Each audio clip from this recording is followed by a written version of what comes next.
귀한 시간 내주셔서 대단히 고맙습니다. 보통 오후 예배는 간혹 외부 강사 와서 설교도 하고 또 말씀도 전하고 이렇게 하는데, 오전 예배 강단을 담임 목사님이 이렇게 허락해 준다는 것은 쉽지 않은 이야기입니다. 그만큼 목사님이 은혜를 베풀었다 그렇게 생각을 합니다. 성도 여러분들이 또 여기에서 목사님과 함께 열심히 신앙생활하는 모습 보니까 참 감사하고 귀한 생각이 듭니다. 우리 이동수 목사님은 우리 노회의 어른으로서 또 벌써 노회장이 되고 했어야 되는데, 그때만 해도 우리 장로님들이 안 계셔가지고 노회장이 될 수 있는 기회를 놓쳐버렸습니다. 그런데 이제 우리 장로님들이 또 열심히 밀어주시고 협력해 주셔서 앞으로 또 노회장이 되시고 또 노회도 이끌어가고 교회도 이끌어가고 그렇게 해서 은혜를 끼치는 우리 목사님이 될 수 있도록 했으면 참 좋겠습니다. 오늘 우리 충신교회 와서 보니까 여러분들이 참 열심히 찬양도 하고 또 기도도 하시고 함께 또 모임을 가지면서 교제도 하시는 모습 보니까 너무 좋습니다. 어쨌든 작지만 건강한 교회, 강한 교회 되시기를 주의 이름으로 축원드립니다. 어떤 할머니가 성경을 읽으면서 다른 것은 대충 넘어가는데 사람 이름만 나오면 열심히 외우는 것입니다. 여러분, 성경 속의 사람은 외국인이라 이름이 얼마나 어렵습니까? 그런데 할머니는 한 사람 한 사람 짚어가면서 열심히 외우는 것입니다. 그래서 누가 물어보았습니다. 할머니, 성경을 보면서 사람 이름을 왜 그렇게 열심히 외우세요? 할머니는 이렇게 대답을 했습니다. 이 나이에 성경을 읽으면 머리에 잘 들어오지 않아. 그래도 다음에 천국 가면 이 사람들을 다 만날 텐데 이름 정도라도 알고 가야지 않겠나. 할머니는 나름대로 천국에 갈 준비를 하셨고 참으로 실제적인 분이신 것 같습니다. 그런데 우리는 이 할머니처럼 성경의 인물을 외우는 것도 좋겠지만 함께 이렇게 신앙생활하고 있는 성도님들의 이름을 다 알고 있어야 할 것 같습니다. 왜 그렇습니까? 함께 신앙생활하는 성도들은 여러분과 함께 영원히 살 것이기 때문입니다. 여러분들 옆에 있는 사람의 얼굴을 한번 돌아보십시오. 가만히 계시지 말고 한번 쳐다보십시오. 어떻습니까? 얼굴을 괜히 돌렸다 싶습니까? 아니죠? 예, 너무 좋죠? 혹시 이름을 모르면 통성명도 하시면서 이렇게 인사를 합시다. 사랑하는 성도님, 천국까지 함께 갑시다. 서로 그렇게 인사 한번 해보십시오.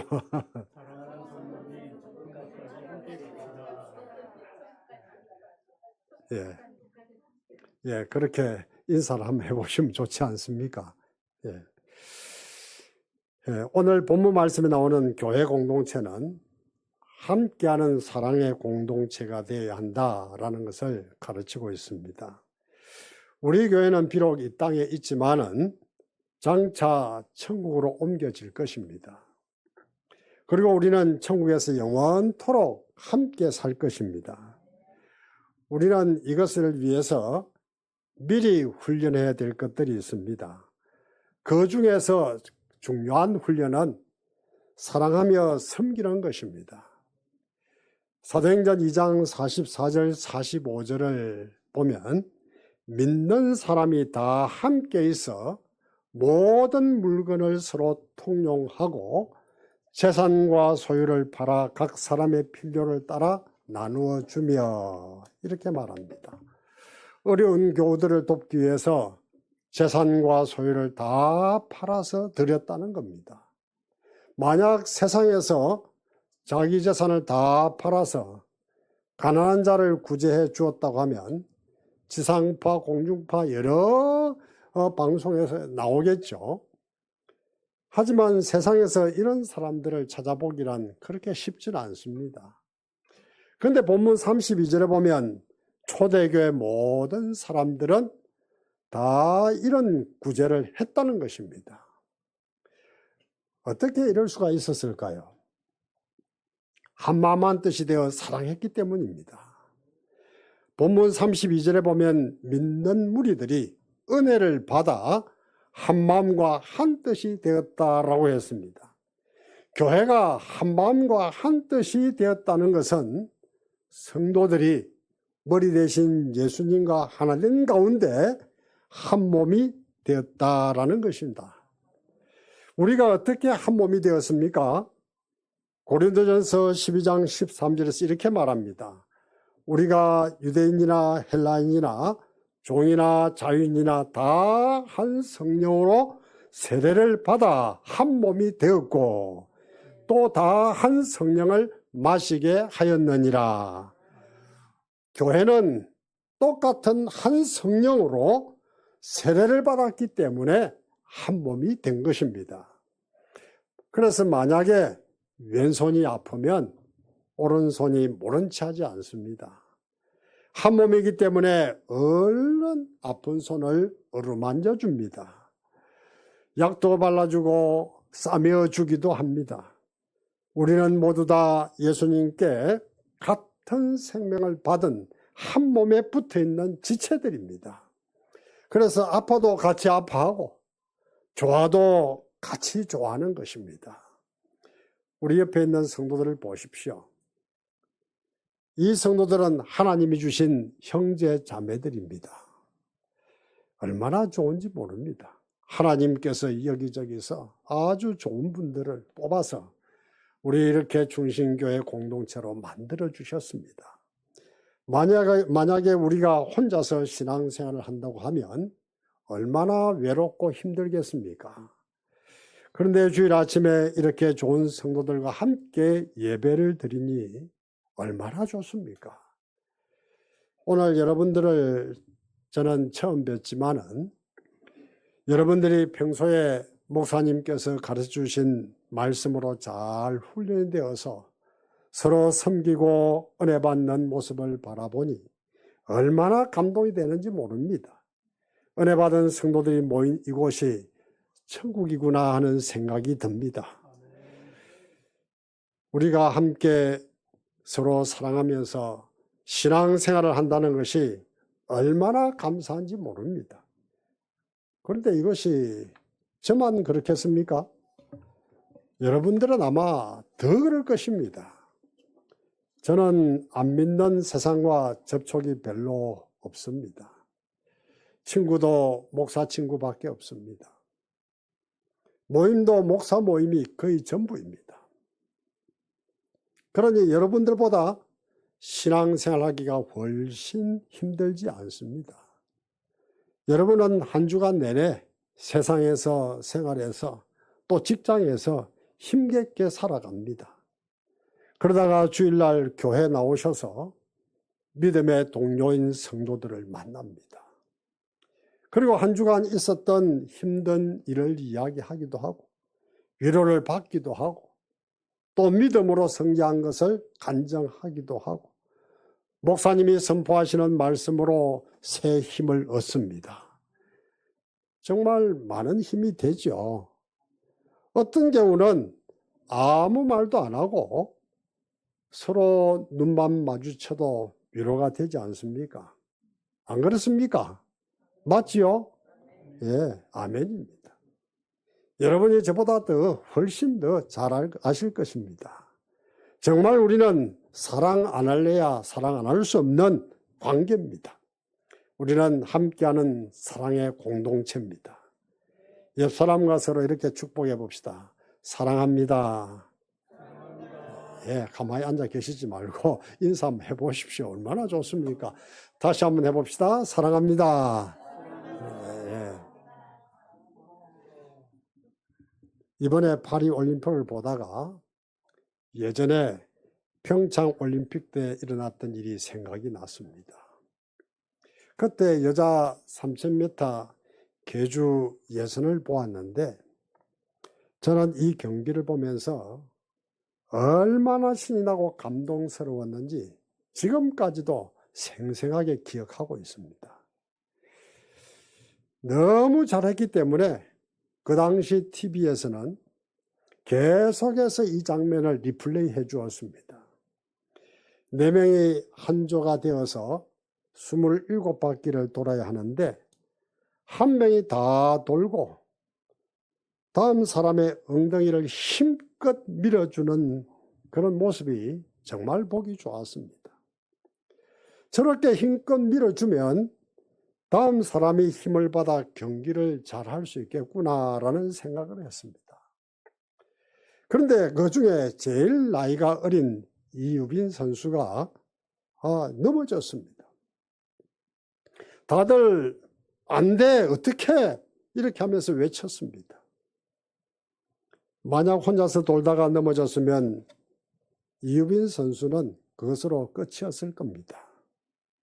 그런데 넘어지자마자 이유빈은 얼른 손을 내밀었습니다. 그때 언니격인 최민정 선수가 언제 나타났던지 기다렸다는 듯이 얼른 달려나와서 손을 터치해 주는 것입니다. 한 사람은 손을 내밀고 한 사람은 손을 잡아주고 이들은 혼신의 힘을 다해서 다 같이 달려서 1등을 했습니다. 이들은 다 함께 1등을 했습니다. 만약 최민정이가 기차 타고 자기 혼자만 달렸다고 하면은 실격했을 겁니다.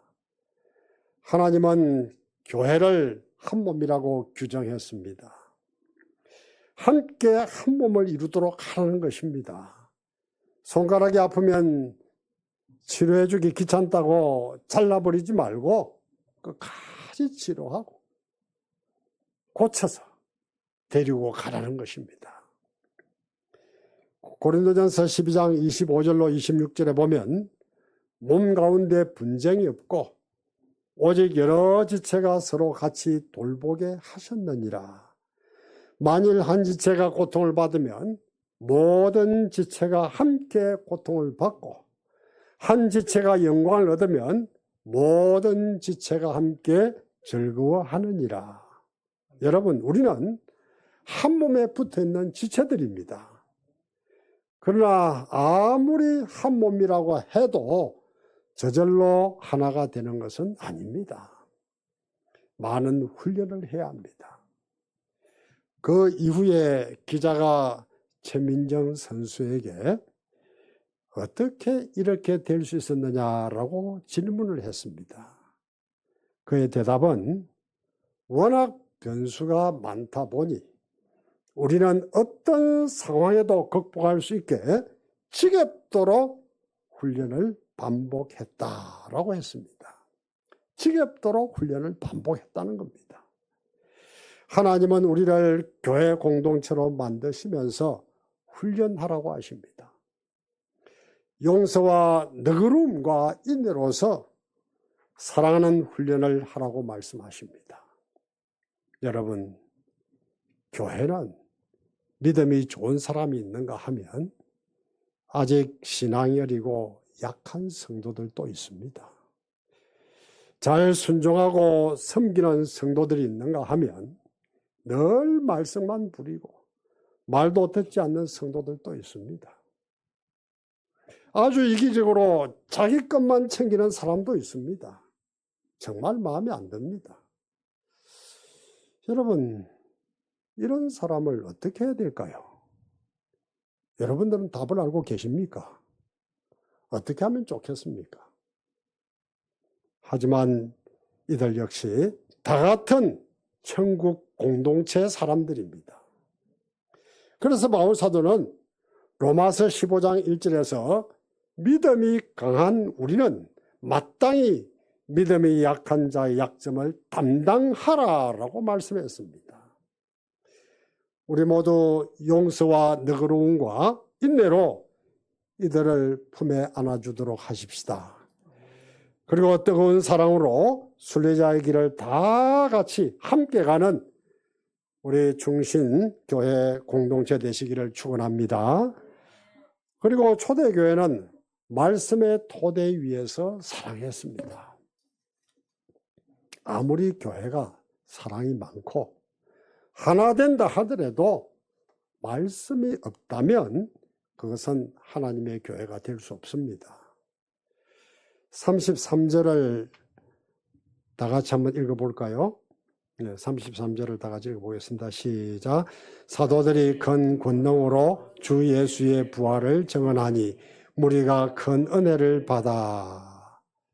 초대교회 성도들은 나가서 복음을 열심히 증거했고, 사도들은 교회 공동체 사람들에게 말씀을 가르쳤습니다.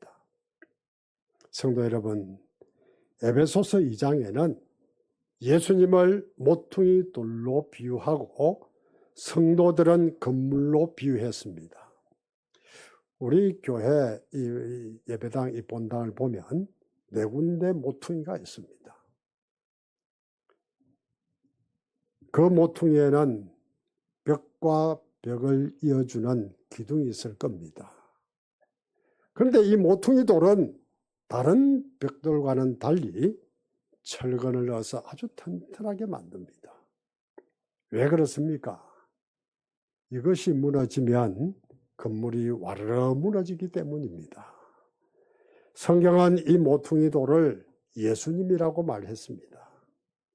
모퉁이 돌은 벽과 벽을 이어줍니다. 벽은 우리 성도들을 말합니다. 벽과 벽 사이에 모퉁이 돌이신 예수님이 계시듯이 사람과 사람 사이에 예수님이 계셔야 하는 것입니다. 저는 이 모퉁이 돌이 약해서 넘어지는 교회를 많이 보았습니다. 아니, 자기가 모퉁이 되려고 하는 사람이 있는 교회도 보았습니다. 오늘 아침에도 오는데 보니까 백양교회라고 큰 교회가 있습니다.